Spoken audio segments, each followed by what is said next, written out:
Welcome to the From Concealment Podcast, the show for firearm enthusiasts who like to shoot, train, carry, and compete. Get ready for some shooting and sight, firearm and accessory reviews, and of course, insight on concealed carry. And now, broadcasting from behind enemy lines in the From Concealment studio, it's Pete Mitchell and Dan Sams.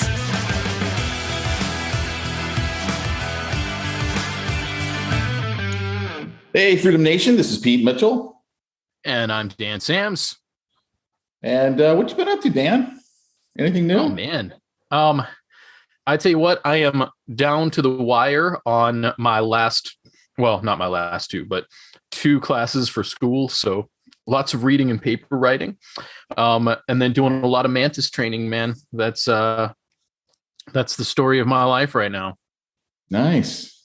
Yeah. And of course, we had Easter yesterday at church, which was awesome. We had a wonderful resurrection service, if I do say so myself. It was a good time. Is that the one where your all your house churches meet together as one? All of them in reasonable distance come together. Nice. It was cool. We had a good time. Really good time. Yeah, I actually spoke on I always say it wrong. 1 Corinthians 15.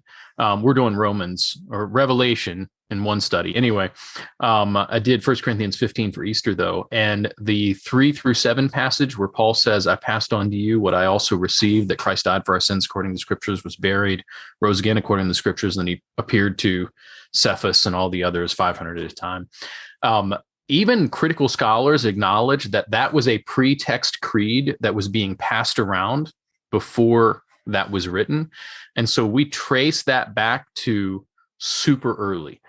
Probably was developed as an oral creed to teach the gospel message to illiterate people or people without access to writing materials as early as within a few months of the resurrection.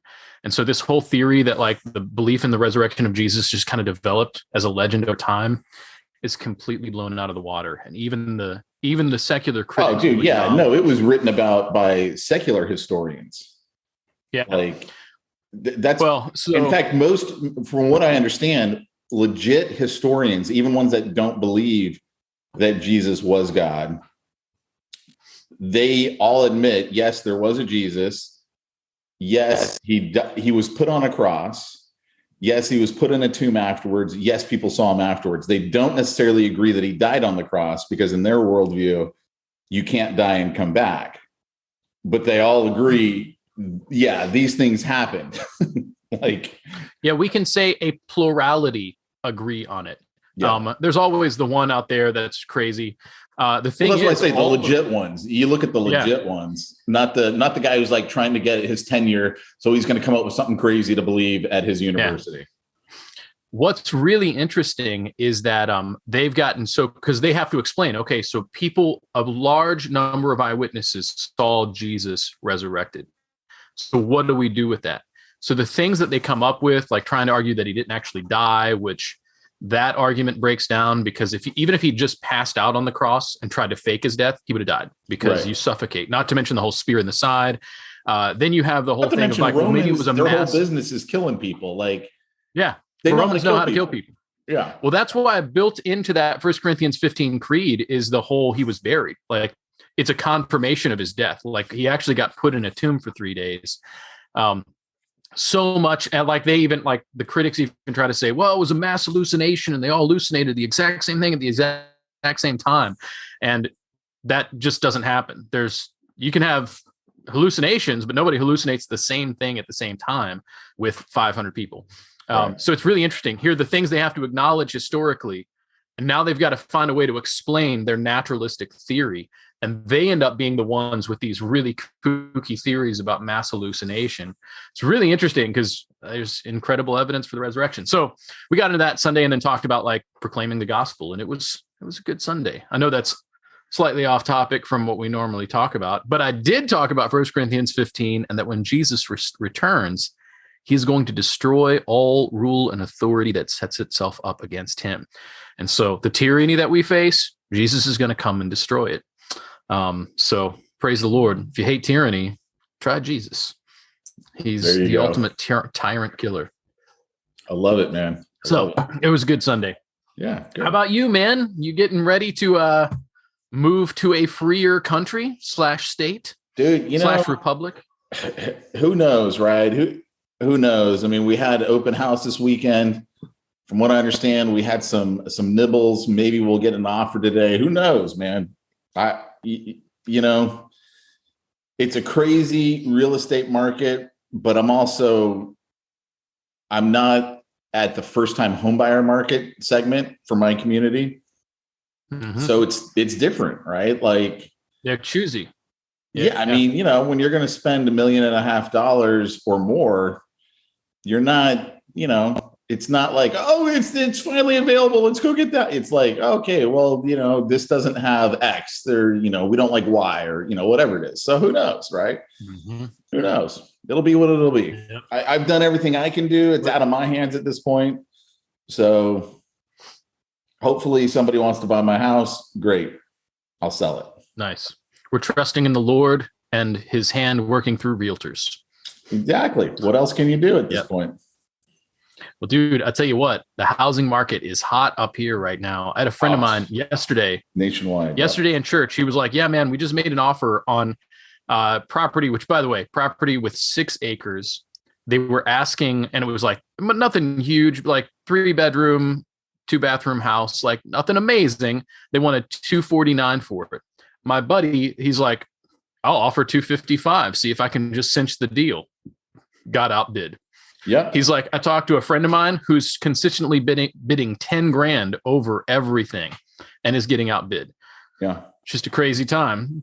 So yeah, man, that's I was talking to my realtor on Friday in Texas, and she said, because she sends us daily emails of what's available. Yeah. She goes, yeah, I'm looking at the ones that you're marking that you like, and on average, they're selling for $70,000 over asking. 70,000 over. My buddy just sold his house here in California. He's moving to Georgia, and he thought they were crazy listing it at $975. It sold at 1.1. So that's slightly over 1.1. It was $135,000 more than what they were asking. So whatever that is, $1,110,000. Crazy. Man, crazy. That is insanity. I want some of that insaneness to rub off on my home. Yeah, let's get it, man. Have them offer you $2 million for that house, man. It's a nice house, dude. I did the Zillow walkthrough, man, and it looks good. Yeah. That's the beauty of pictures, because when you get here, you're like, oh, okay, yeah, that's a little dated. Oh, yeah, that's a little dated. I mean, it's an older house. The reality is the house was built in 1960. So, I mean, it's no spring chicken, right? And other people have remodeled onto it over the years. So, it is what it is. It's cool, man. Like I said, nothing else I can do about it at this point. Yep. I feel you. So, have you gotten your Mantis X10 yet? No, I'm not going to get it till I get to Texas. You're not? All right. Because you're going to do the trade-in, though, for the other one. I'm going to do the trade-in, and it's already packed up. I don't know what box it's in. So I'm going to do it when I get to Texas. Nice. My whole focus for the last 2-3 weeks has been moving. I haven't had a chance to focus on anything else. Now I need to focus on business this week. And, so the Mantis, I want to get it, but it's not going to happen until Texas. I feel you. Don't worry. So 2 fun things. I learned something. So Mantis judges your percentage over time, right? I am trying to I'm trying to actually get my elite marksmanship. That's the highest I can get in there. It requires, though, this subdominant hand shooting, like one-handed, left-handed. Dude. And mind you, your overall percentage is what's being checked. So these guys who get on and they're only in open training and they're doing two-handed, whatever, and they're just pulling the trigger again and again and again, they're definitely getting better, assuming they're doing it right. But man, when you're trying to develop yourself as an overall shooter, holy cow, it brings my percentage down, dude. So I was I was ranking in the low to mid 90s regularly in my percentages. And I was like, all right, I'm killing it here. This is going really well. Dude, it took me so long to pass the subdominant hand shooting. I finally did. but it brought my percentages down because it was a lot of like shooting in the 80s. Anyway, I can't wait for you to get it, Pete. We're gonna have so much fun. Yeah. So other fun things. Do you follow Kanai Pro Gear at all, Pete? Only from what you tell me. Oh, Pete. So Vicarian plate carrier went, they knocked $75 off the cost this week. Like from 175 to $100. I got myself another plate carrier, Pete. Did you really?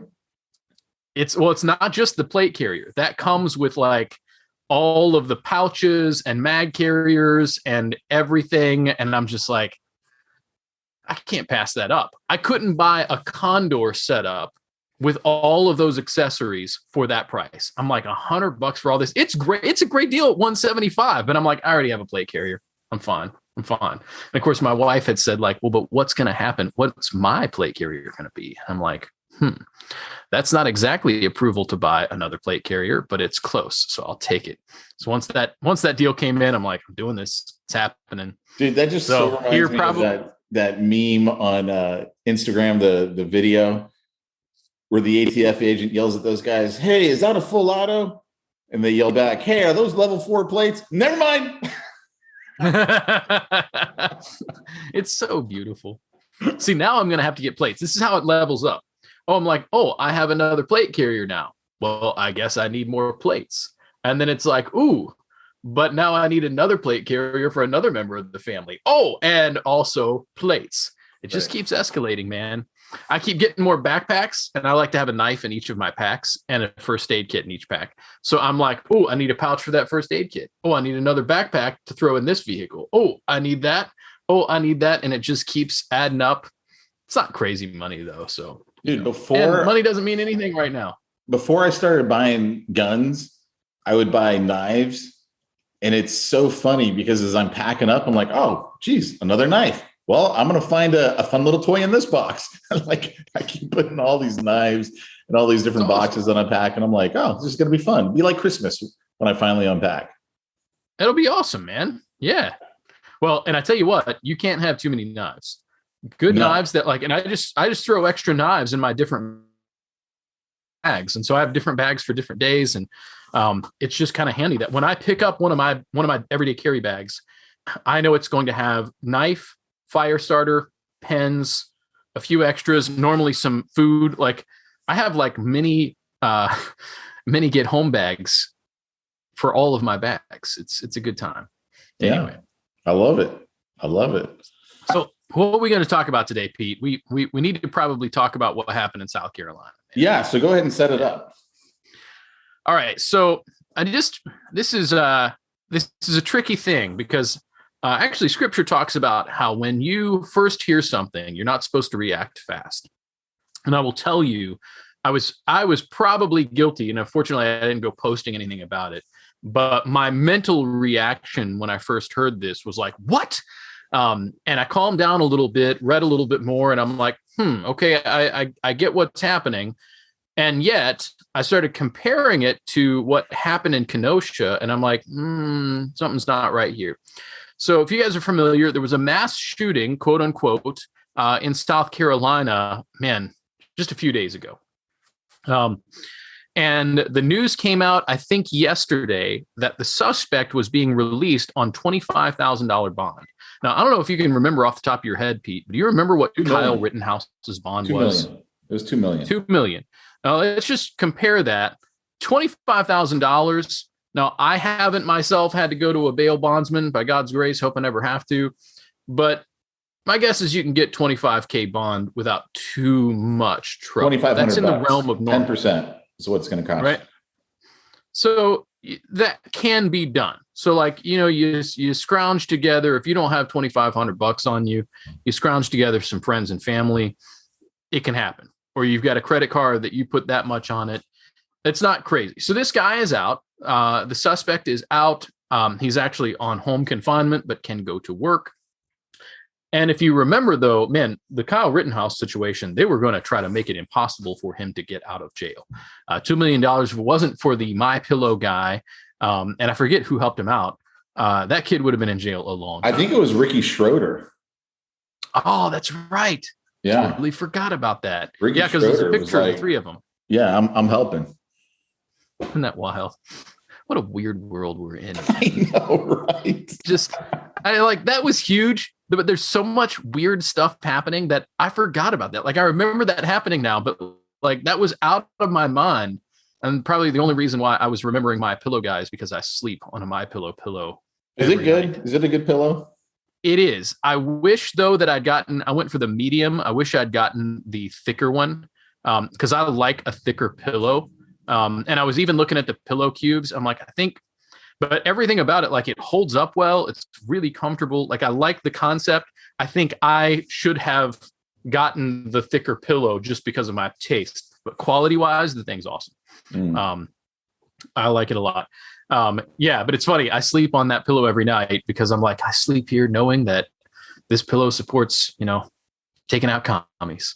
And you sleep better with that knowledge, man. I'm going to tell you. And the pillow cube, I'm really interested in pillow cubes. And I'm like, I can't guarantee that there will be less commies in the world if I get that pillow. And so I don't know if I'll sleep as well on it, even if it is a higher quality pillow. And I'm not saying it is. I'm not saying it isn't.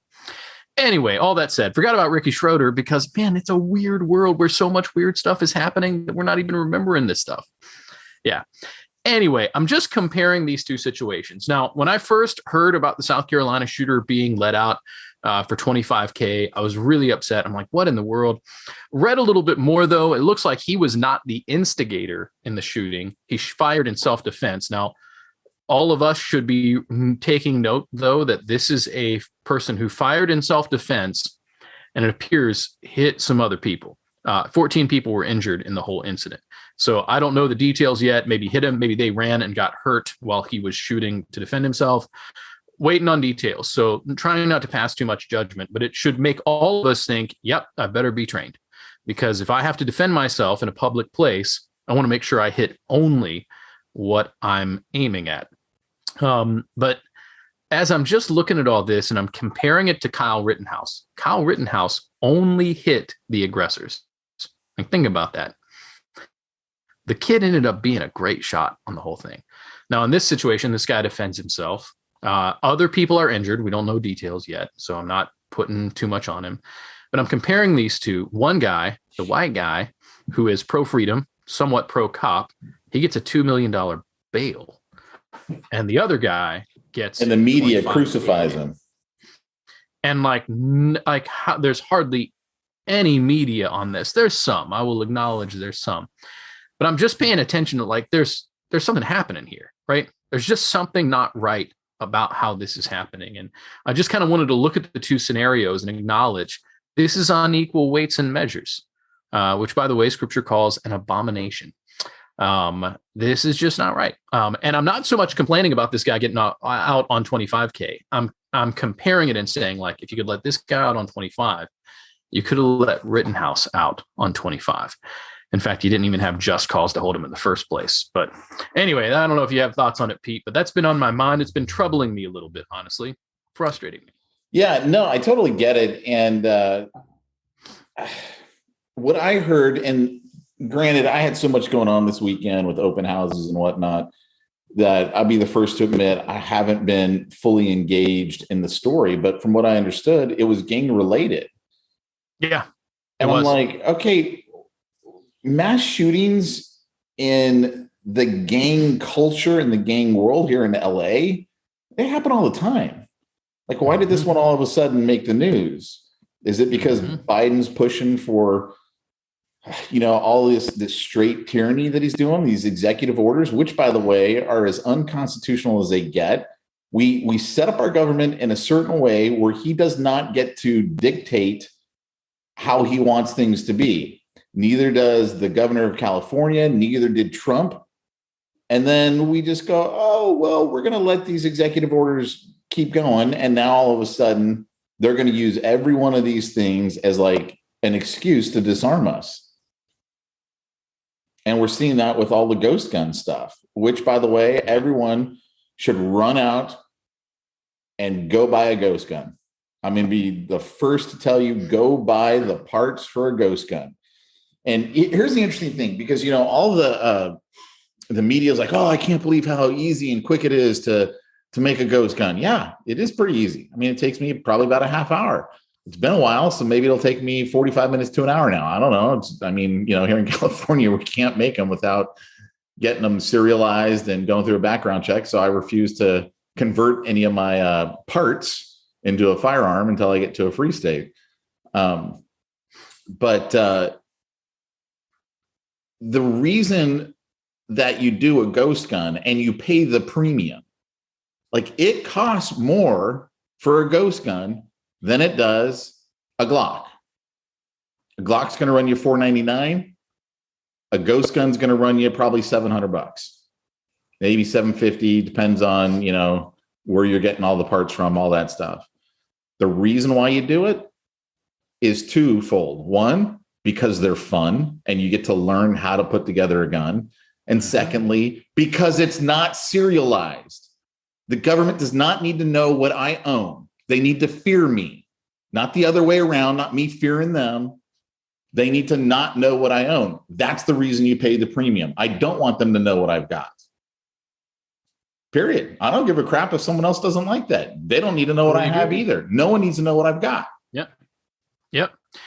And here's the thing that sounds radical, but I am more comfortable knowing that you and I have access to a firearm like that, even knowing that a bad guy might have access to the same firearm. Like, I recognize that. Now, he's going to have access regardless because he's going to buy it off the streets, right? But I would rather be in a situation where I know I can have it because I know he's going to be able to get it either way. I mean, that's just the long and short of it. And so a free society certainly includes some danger, but a not free society guarantees danger. And that's just what we're looking at. So highly recommend go and get yourself some billets, everybody. Make yourself something. And you're right. You're even talking about when you're buying a Glock and you're doing a lower like that. That's one thing. If you're buying an AR and you're going to do an AR lower with an 80%, if you're going to get the right kind of jig, you're going to be $400 into the parts, $350 at minimum. Man, and then that's just for the jig. You add in another 120 or so to get the billet. Now you're probably going to be 500 shipping and all for just the lower. I mean, you could go out and buy a Smith & Wesson M&P 15 for about that. At least here you can. And so, you're spending way more money on this. And also, you're learning in the process. So, well, that's the thing is I learned so much about the AR and about the Glock when it wasn't illegal here in California, and I built them out. And then once it became illegal, I actually destroyed them just because I was like, I'm not telling the state of California that I like to build guns. Like I'm not doing that. And I remember they were trying to pass it where it was illegal here in California and all that. So I went out and I bought 5 AR blanks. 5 AR-15 blanks. So I mean, I'm all packed up. I'm waiting for Texas, right? I got an AR-9, 5 AR-15s, a handful of Glocks, just waiting for me to get out there to Texas. And I had to buy a router to do the proper jig work on the AR-15. So I mean, it's an investment. But it's also really, really fun. And you learn all the different parts. Yep.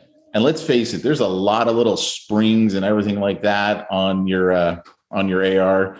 I don't know how many times, I don't remember what the spring is called, but it's a spring that keeps the oh gosh, man. Okay, the bolt goes back and hits the big old spring. What's that one called? I can't even remember. Buffer tube spring? Yeah, the tube spring. And you know how there's that one little like lip that holds everything into place. And if you're not paying attention when you put it together or take it apart, dude, all of a sudden that thing just goes flying out. I have lost that freaking spring so many times. But you learn all these different little parts and there's confidence, right? Because it's like, I know when something goes wrong, I can take apart my AR and put it back together and then I can fix it because I had to build it from scratch. And the guys over there at that, what is it? Not Daniel Defense. That's a manufacturer. The guys who put out all the 3D printer plans on, building whatever you want to build. Yeah, man, I can't remember their names, but I know. Defense Distributed. Yeah. Is that what it is? There you go. Yeah, they've been saying for months now, guys, 80% are going away. Welcome to the new 0%. And so they got the CNC machine that'll take it from a block and turn it into an AR-15. And I'm like, yeah that's what it's going to take right there. That's what's so beautiful about all this is that we're already 3 or 4 steps ahead of any executive order, right? So like, what are they going to do? Make a law against plastic? Are they going to make a law against a block? No, they're just going to say that you have to serialize it, go through a background check. And when you don't, because no one's going to, right?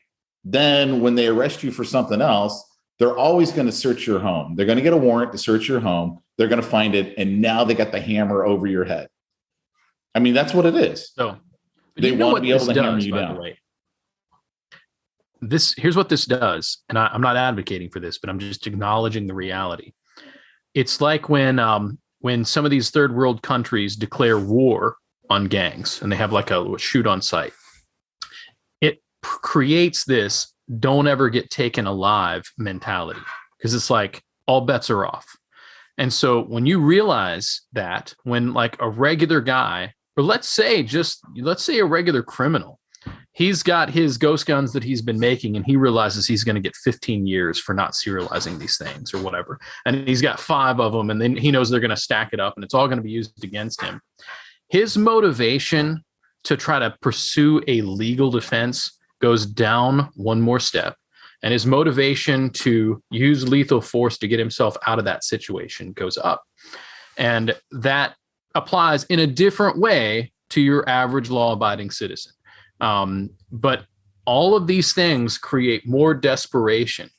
And it's just a reality. I'm not recommending that. I'm certainly not advocating for that, but I'm just pointing it out.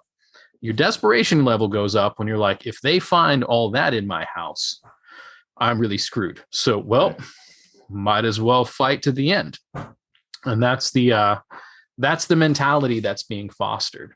And so all that said, don't get caught for anything bad, or for being legal isn't bad that they're trying to say is bad, which actually was making me think, Pete, we should do our own executive orders. Like our executive orders would mean about the same as what the president's executive orders. Like he doesn't have a legal basis for it. Let's you and I do some executive orders. Let's get we'll do really cool. Like we'll make our own symbol. It'll be like executive order from the presidents of the Freedom Nation. Dude, I'm gonna. You know what's crazy is Newsom, our governor. He did an executive order that said there can't be any cars that use gas sold after like 2035 in California. And like he led the way. He was like, okay, we're all going to be electric, as if all of a sudden electric cars are somehow clean. Yes, emissions wise, but those batteries are freaking toxic. You can't tell me that that's somehow better than fossil fuels. It's not. Not to mention all the rare earth elements that they have to get to make those batteries. They're raping the earth just as much as the oil guys are. So I would argue worse. Yeah, probably is. Probably is. And maybe it's just the sheer volume of it. And China is holding more and more of the of those deposits. Yeah. Yeah. So I mean, I like. And then I guess, the California legislators like, oh, yeah. And so they passed some laws recently, or it's about to get passed. And they're basically just confirming his executive order. So he leads the way with the executive order. Then they back into it. I'm like, yeah, get me out of this stupid state. I like my gas vehicles. I really like my Charger. Yep. So screw them. It works. I'm just done with these guys. Yeah. What did you see, man? LA County, man. Crazy stuff is going down. There are people following people to their homes in nice neighborhoods to rob them. It is nutso right now in California. And I'm like, you're concerned with cars, but you can't keep stuff like that from happening. Yeah. I'm praying for you to get safely to Texas, brother. What a Me time, too, man. Me too. Yeah. So I'm trying to think what else we could address here. Well, I would just come back to the executive order. Yeah, I would just come back to the ghost gun thing again, guys. Like, I'm serious. If you haven't put together a ghost gun, I would highly recommend that you do. It is going to help you out immensely. Now, just note, whatever state you're in, you're going to have to follow certain laws. Like here in California, you're going to have to, I believe, before you can put it together, you got to apply to the Department of Justice in California, get approved, pay a background fee. They're going to give you a serial number that needs to go on it. I would encourage you to follow the law, right? I'm not going to encourage you to break the law. If you're in a free state, then I would just tell you to do it, like immediately do it, because you're going to learn so stinking much and you're going to be blown away at how effective these guns are. Like, go to the range with it and be like, wow, man, this thing is really, really good. So on all of the kits for a Glock 9mm, I mean, you could put in the parts for a Glock 40 cal. It's the same. So, I mean, make sure you got the right barrel on it, but right barrel and slide.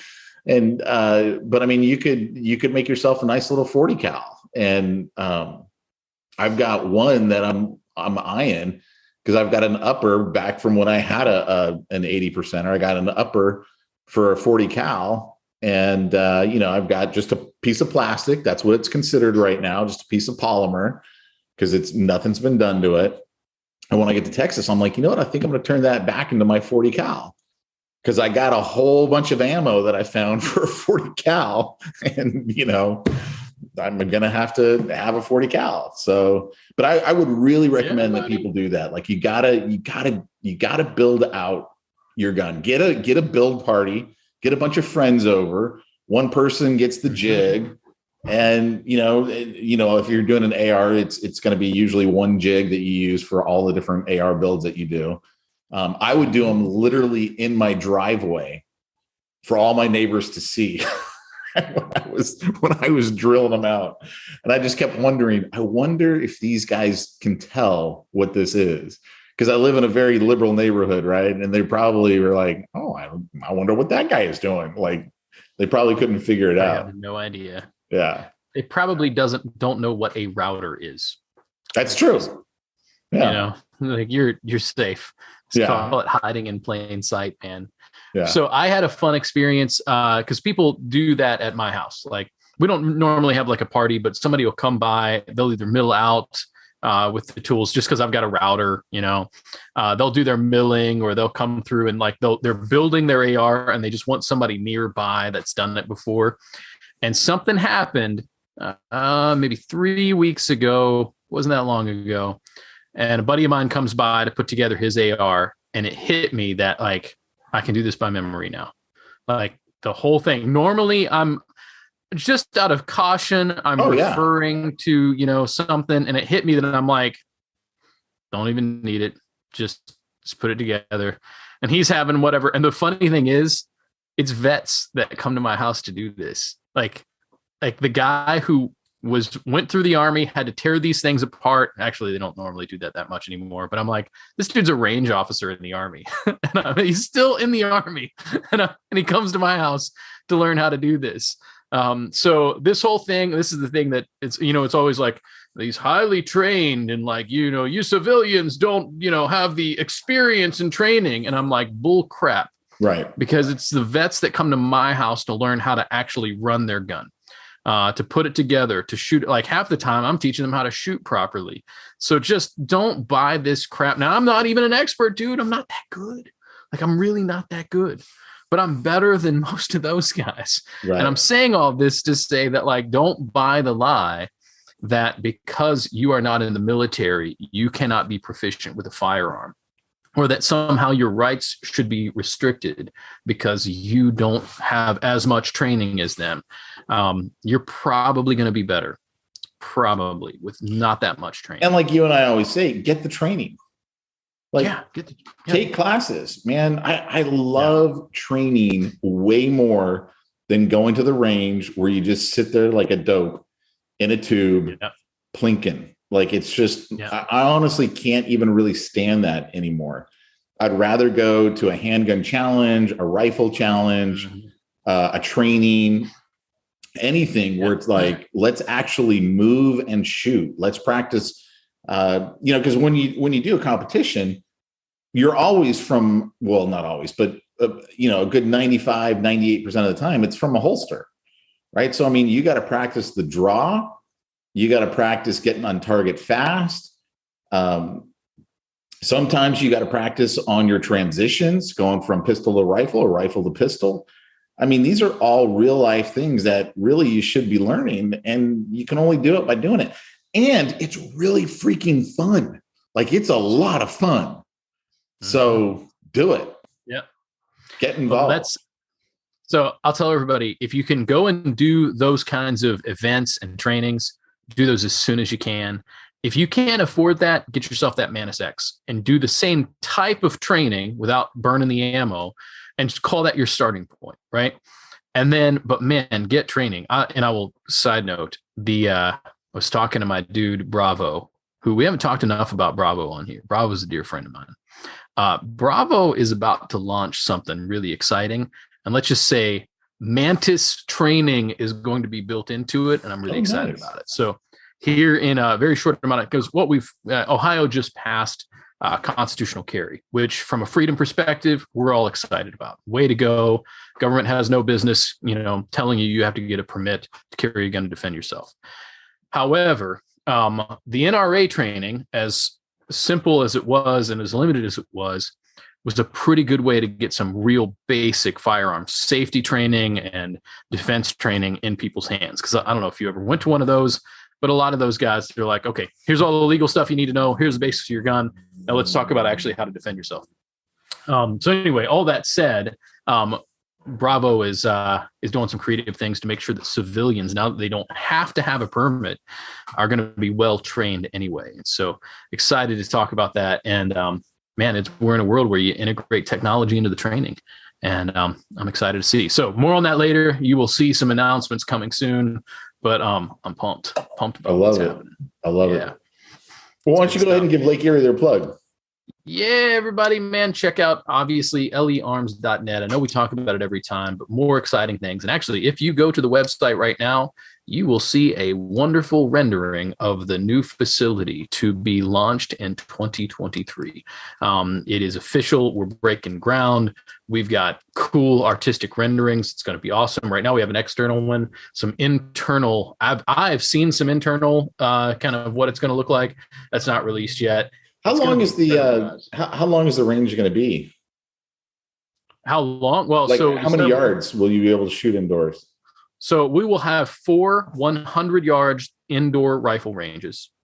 That's insane for an indoor range. My understanding is 25 general, rent your time or membership pistol ranges at whatever 25 yards.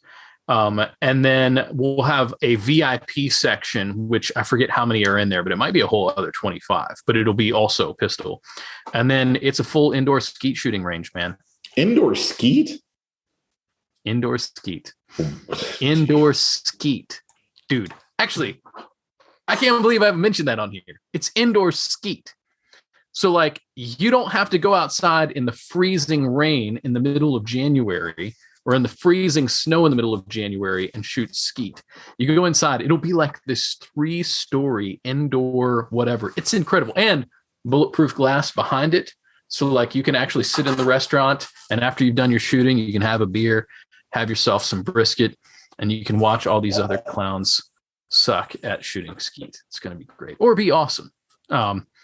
Dude, there's so much I can't talk about yet. Exciting people are coming to the launch. This will be like nothing else in the world. I'm telling you, like, this is huge. I mean, like, yes, there's this guy over here that has that 100-yard indoor range, and this guy over here that has a really nice indoor pistol range. But for what this is, there's nothing like it in the world. And it's going to be right here. It's going to be in Sandusky, Ohio, where you can come up, send your kids to Kalahari, send whatever Aunt so-and-so to Cedar Point to ride the roller coasters, which are amazing here. And then you take you and your friends and you go to Lake Erie Arms indoor shooting facility, and you have a good time. It's going to be great. It's going to be really good. So learms.net, check out what we got going on there, guys. Also, by the way, we got Zucked. So check out the new Lake Erie Arms indoor shooting facility Facebook page. So search Lake Erie Arms, find us on Facebook, re-like us, because we got Zucked hardcore, guys. So anyway, all that said, Lake Erie Arms, check us out. Cool. All right, guys, we'll be back next week. Take care, everybody. Bye-bye. Take care.